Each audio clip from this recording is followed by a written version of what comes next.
Hello there, welcome back to France. Last time we went on a war against Russia, or completed our war, is probably more correct term. And as you can see, we took a fair bit of provinces here. We got 2 new fortresses that I'll actually keep.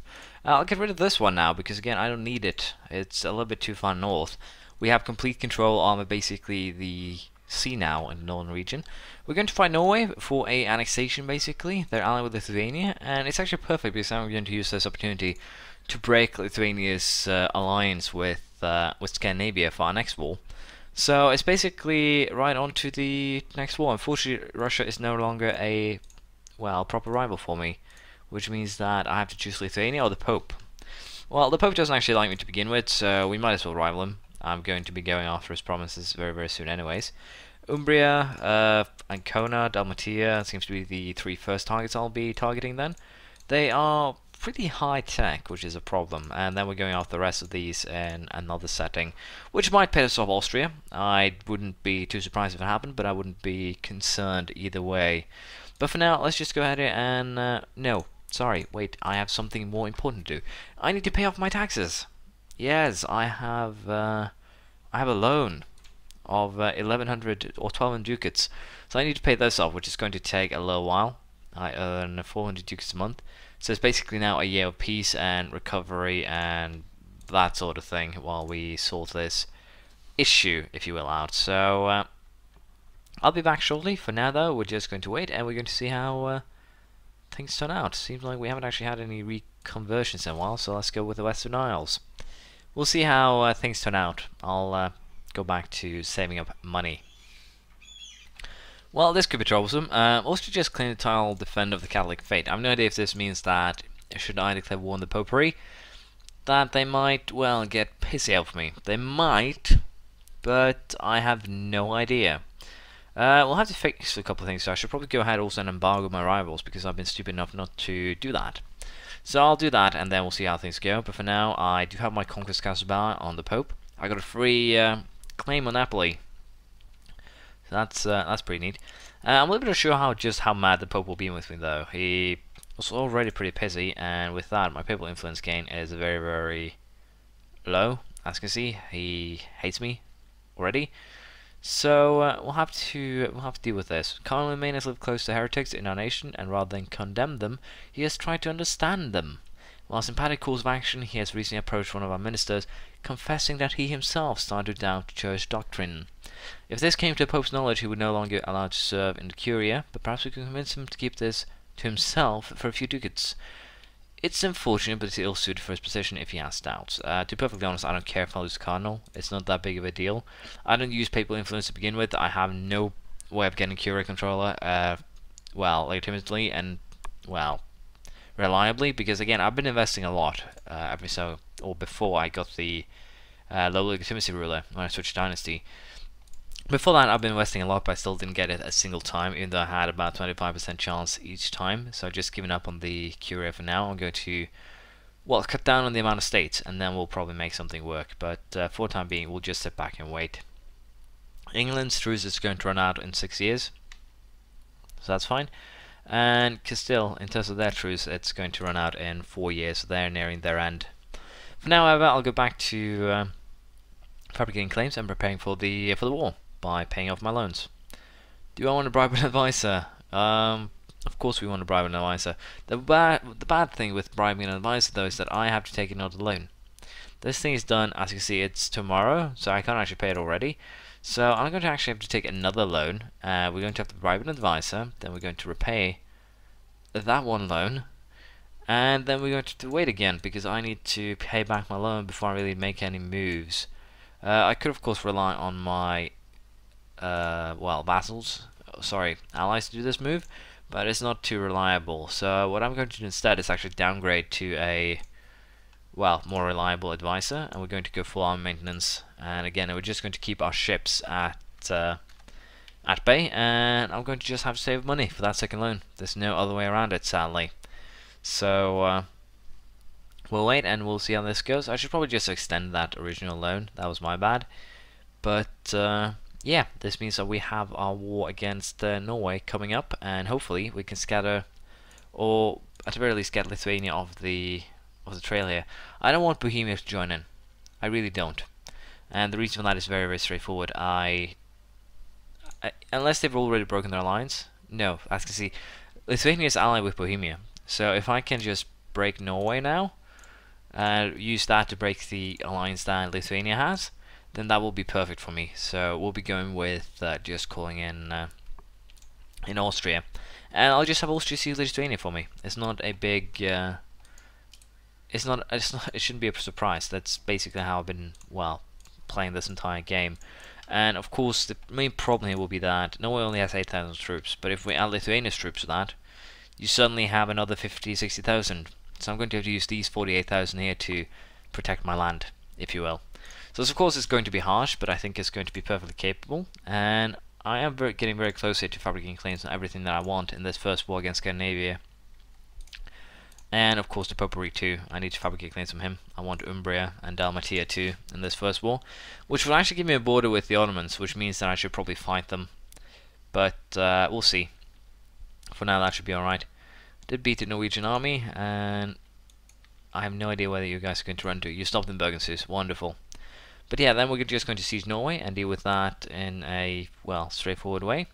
And it should be perfectly straightforward. Global tariffs minus 10%. I'm perfectly fine with that.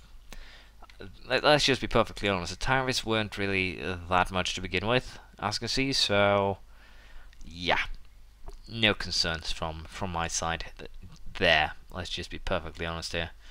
Genoa likes me a lot.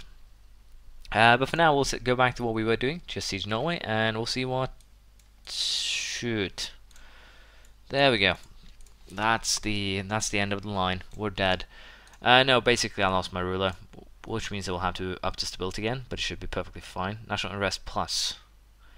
War exhaustion, overextension, legitimacy. We lost a lot over legitimacy right now. And Regency Council is going to be here for 7 years. Basically this means that my legitimacy is again going to be ruined. Jacques von Habsburg 442. The Regency Council is shit too, which isn't good. Also, the kids' claim is average, which is not promising at all. So we'll have to see how we want to deal with this. It is not looking good at all, as I said. So yeah, it's going to be very interesting. For the time being, though, we'll just keep going, and we'll see how things turn out. Hopefully, I can turn this around. Even though, again, as I said, not promising. We'll also go ahead and take land of opportunity while we can, which will give us the French ideas. That gives us technology cost minus 10% and global settlement increase plus 20. So I'll be colonizing a fair bit faster, which of course is wonderful.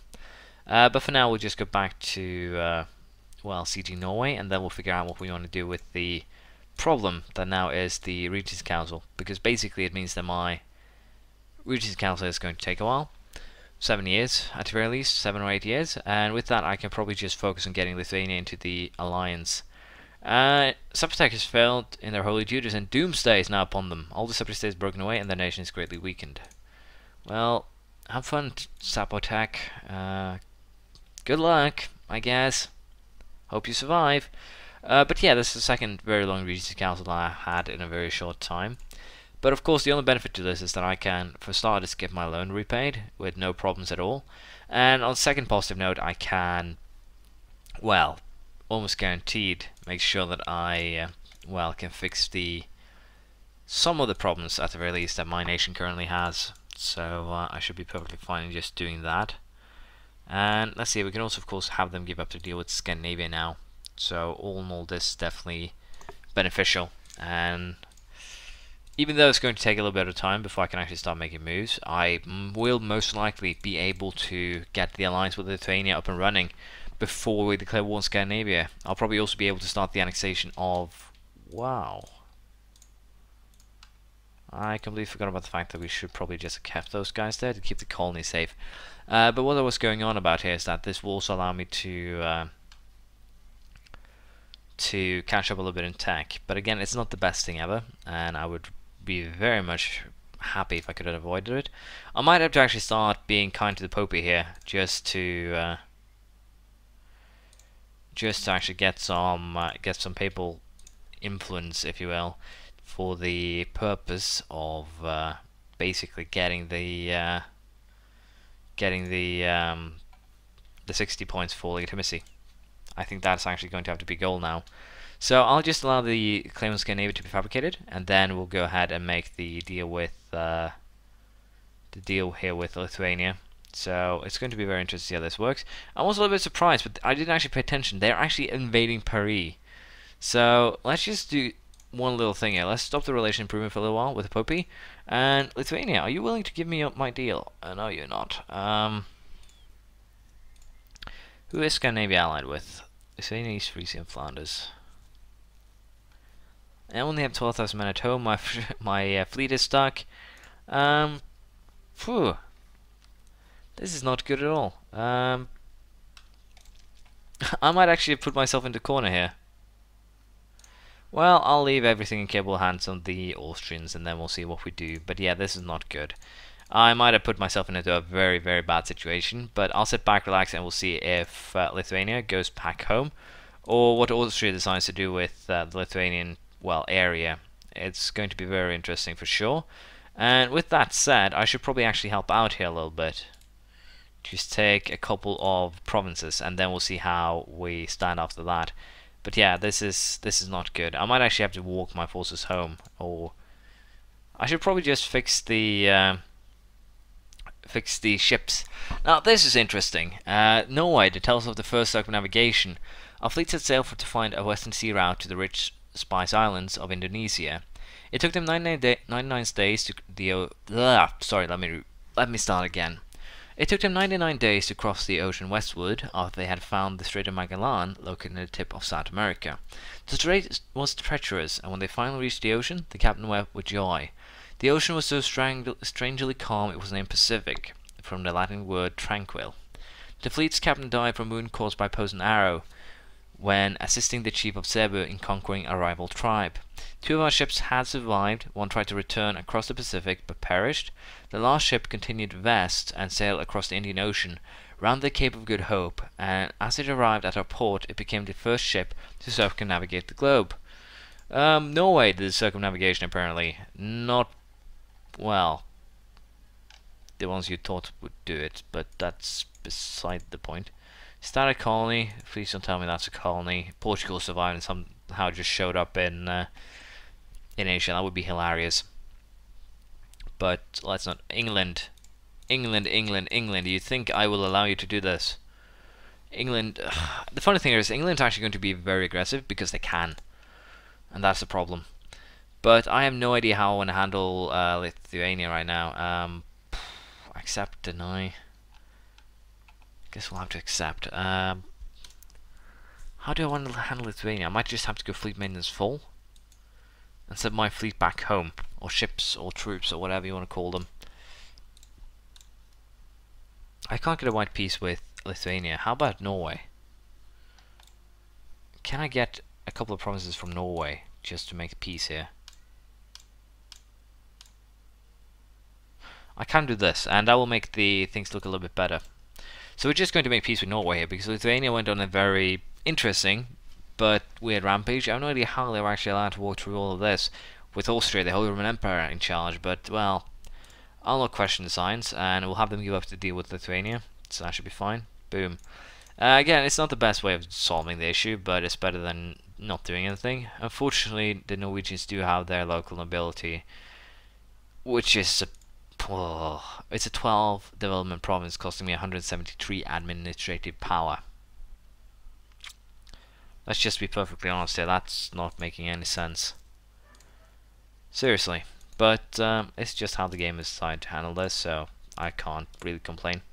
I should probably not complain, because I would assume by this, well, this time, they would probably have changed it. I'm very sorry that I pre-recorded so much, but I did not rely on my own ability to get back to the city to record. I did that once, last year. It did not go so well. So, for the time being, we're going to just leave things as they are. Gain cause. Lost claims to Nord-Irland, sadly. Well, shouldn't be too much of a problem. But this means I'll have to fight Lithuania again, which means that I should probably move some forces home. But yeah, this is going to be very, very awkward and interesting at the same time. I'll probably have to create 2 more a 24k stack, or 2 even, back at home, just for protection purposes. But that should be fine. Let's just get admin tech 13 here, improved drainage, production efficiency increased by 10%, which is good. Next step is actually a idea set, and I think we're going to go with a military idea here. Most likely quality, because we do already have a huge amount of manpower, and again, it will help with my current problems with bad generals due to the yearly armor tradition. I have to go through these ideas though and see if we can get something other that's good. If we're going for 1 million manpower, getting the plus 50% here will probably be helpful. And to be perfectly honest, also, quantity is probably just better because I can just have so many more troops. Again, defensive would also be useful just because of, well, fort maintenance, fort defense, maintenance modifiers. To be perfectly honest, defense and quantity might actually be a very good combination set. So I'll have to see what I want to do. We can also go with serfdom here for like a little bit of extra manpower, but yeah, either that or we'll have to go diplomatic, but I already have 2 diplomatic ideas, so we'll have to go military ideas, I think, for this next one. Paris is also very close. We just need 6 more investments, so that should be fine. Anything else I can build here? Regimental camp, bastion. Should probably just upgrade it, but for now we'll focus on repaying the loan, and then we'll figure out what we want to do. But this is where I'm going to end it here. Thank you for watching. Please leave a comment, praise, criticism, anything you feel like, and I'll see you around next time. Bye.